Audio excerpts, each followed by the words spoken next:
nouns are really common, which means noun clauses are really common. In today's lesson, I'm going to teach you the function and how to use noun clauses. We can do this in 3 simple steps. Step 1, what is a noun? Step 2, what are the functions of a noun? And step 3, the 3 groups. If you can put all of these together, you can form a noun clause. At the end of this lesson, I have a test for you with 7 questions. Can you let me know your score in the comments below? Did you get 7 out of 7? Or maybe 4 out of 7? Let me know. My name's Arnell. Let's start. Step 1. What is a noun? I think a lot of you already know what a noun is, but I want to do a mini review so we're all on the same page. A noun can be a person, a place, or a thing. A person, mom, teachers, gym. A place, a restaurant, a country, the zoo. A thing, a pen, an animal, a tree. Nouns don't only need to be things you can touch or see. We can have abstract nouns, which are usually emotions or ideas. Trust, jealousy, intelligence, stupidity. I'm sure you can think of a lot of nouns off the top of your head.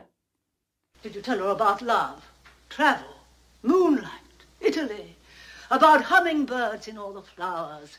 I think you get the idea. Take a look at these 4 sentences. What nouns can you see? Pause the video to do this. Okay, here are my nouns, and you can see in sentence number 3, I have a pronoun. Nouns or pronouns. And you can also see nouns rarely stand alone. They're usually used with their modifiers, like discounted books or the principal. So in today's lesson, when I say noun, I mean noun or noun phrase, a noun with all of its modifiers. Step number 2, what are the functions of a noun? Nouns can be subjects, direct objects, indirect objects, the object of the preposition, and subject complements. If you're not sure about some of this terminology like indirect objects, subject complements, don't worry. You don't need to be a pro on these topics to understand today's lesson. But I do have a full-length video on these topics on my YouTube channel, which I'll leave down below for you. So why am I spending so much time telling you about nouns and the functions of nouns? Well, if you understand what nouns are, noun clauses are a piece of cake. Let's move on to step number 3. Okay, you can see I have 3 groups here with these pronouns and conjunctions. To form a noun clause, you need one of these words plus subject plus a verb. Let's start with group number 1. I have my WH words. Who, what, when, where, why, how, whose, which, whom. I know how is an exception, but I'm still going to put it in this group here. I have noun and noun clause. I'm going to put these next to each other so you can really see how a noun clause functions as a noun. I know. Know needs an object. I know the plan. We have a plan. I know the plan. I know what I need to do. What plus subject plus verb. You can see my noun clause is a dependent clause that functions as a noun. Everyone wanted to discuss the problem. Everyone wanted to discuss why they had to work on Sunday. Why? Plus subject plus verb. Again, my noun clause is functioning as the direct object. Noun. The departure time is unclear. When we need to leave is unclear. When plus subject plus verb. You can see my noun clause is now the subject of the sentence, just like a normal noun can be a subject. And remember, noun clauses are not questions. I'm not saying, when do we need to leave? No, I'm making a statement. When we need to leave is unclear. We need to think about money. We need to think about how we can raise money for our school. How plus subject plus a verb. Here, my noun clause is the object of the preposition about. You might be asking yourself, why do I need noun clauses? Why can't I just use a noun? Well, sometimes nouns are too simplistic. We need to think about money. That's kind of a simple idea. I can use my noun clause to express something a bit more. We need to think about how we can raise money for our school. I don't understand this. I'm only paying half. You can't do that. Why not? He's a doctor. You gotta pay what he says. Oh, no. I pay what I say. First things first, you gotta is very informal and short for you got to, which means you need to. You need to pay what he says. In this clip, you can see how useful a noun clause is. The noun clause can express a more complex direct object that a normal noun can't. Okay, we've looked at a lot of examples with one of these words plus subject plus verb. But sometimes your WH word is the subject. Jessica told me who sits here, but I forgot. Who? Where's the subject? Who is the subject? So remember, usually you'll see a subject and a verb after the WH word, but not always. If who is a subject of the clause, what can be the object of the clause? Whom. You can invite whom you like to the party. But to be honest, whom is rarely used nowadays, especially in spoken English. So many people do choose to use who for both the subject and the object. I just want you to be aware of that. Okay, here are all of the sentences we've looked at so far.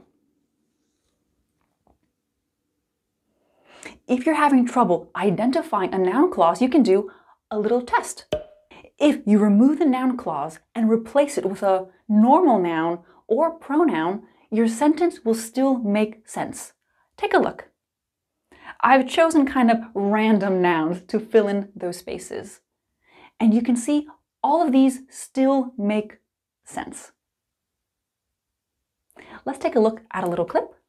You can provide. Who you decide to focus on should be based on two things: the goal of your personal brand and the people who can best benefit from your unique talents and skills. So spend some time. Okay, I have two clauses and they look very similar. Pause the video and think, which one is the noun clause? Only one is a noun clause. The first one is the noun clause. How do I know this? Well, let's do that little test. I can remove it and replace it with a normal noun. Your business should. And the sentence still makes sense. The second clause is not functioning as a noun. It's describing people. So we know the second clause is a relative clause. If you want more information on relative clauses, I do have a video on my channel and I'll leave the link down below for you. Group number 2. These words function the same way grammatically as group number 1. That makes them pretty simple. So what's the difference between who, whoever, what, whatever, where, wherever? When we add the suffix ever, we mean it doesn't matter. Specifics are not important. Hey, George, you want this cup holder, you want it mounted on the left, or the right, or in the middle? Whatever.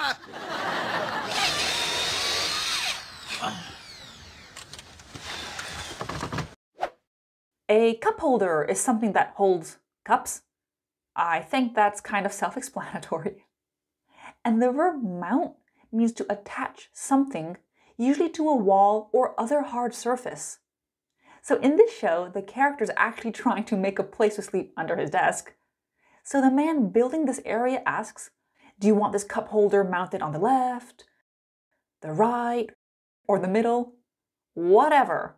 It doesn't matter. Specifics are not important. And don't worry, these words are not rude or impolite. It all depends on the context and the tone of your voice. Take a look at this little clip. Oh, yes, that's great. Well, I don't have my hearing aids in, so whatever he said is fine. And here, whatever makes sense. This lady doesn't have her hearing aid in, so whatever he said is fine. It doesn't matter. It's fine. What time should we meet? Whenever you're available works for me. I'm using whenever because I don't care when.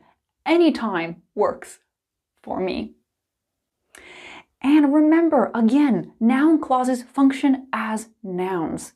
So it's not the same as saying, whenever I get in an elevator, I feel claustrophobic. Is that clause functioning as a noun? No. So keep that in mind. Don't let the vocabulary throw you off. Whoever draws the lucky number 7 will win $1,000. Send whomever you know this message.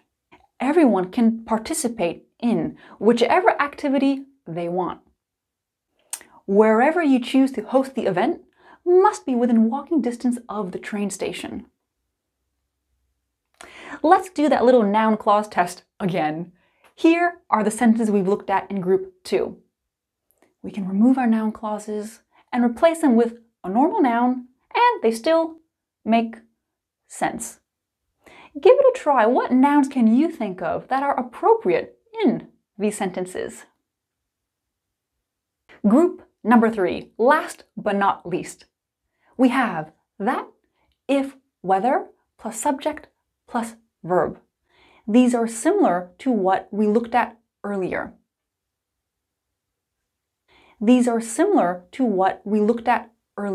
See, I just use a noun clause as the object of the preposition. I heard that Alex has a gambling problem. Gambling is when you risk your money in a game. Like when people go to a casino, they gamble. So I heard that he has a gambling problem.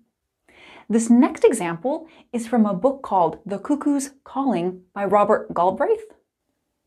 That he could not afford a temporary secretary was perfectly obvious. That plus subject plus verb. Let's move on to if or whether. If and whether are used to choose between two options, usually yes or no.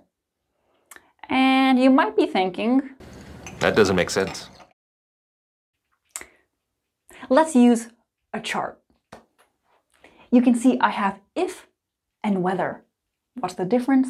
If is slightly less formal, whether is slightly more formal, but they can be used in the same way. Please let me know if you need my help or not. You can see the two choices. Yes, you need my help, or no, you don't need my help. Or not is optional because if already implies the two choices. Please let me know whether you need my help or not. Yes, you do, or no, you don't. With whether, there's another option. please let me know whether or not you need my help. That's also a possibility. I wonder if Max got the job or not. I wonder whether Max got the job or not. I wonder whether or not Max got the job. But I do need to mention that group 3 has its exceptions. Like, if cannot be used as the object of the preposition. Do you think Bailey will be here for the meeting? It depends on whether the trains are running on time. It depends on if the trains are running on time? No.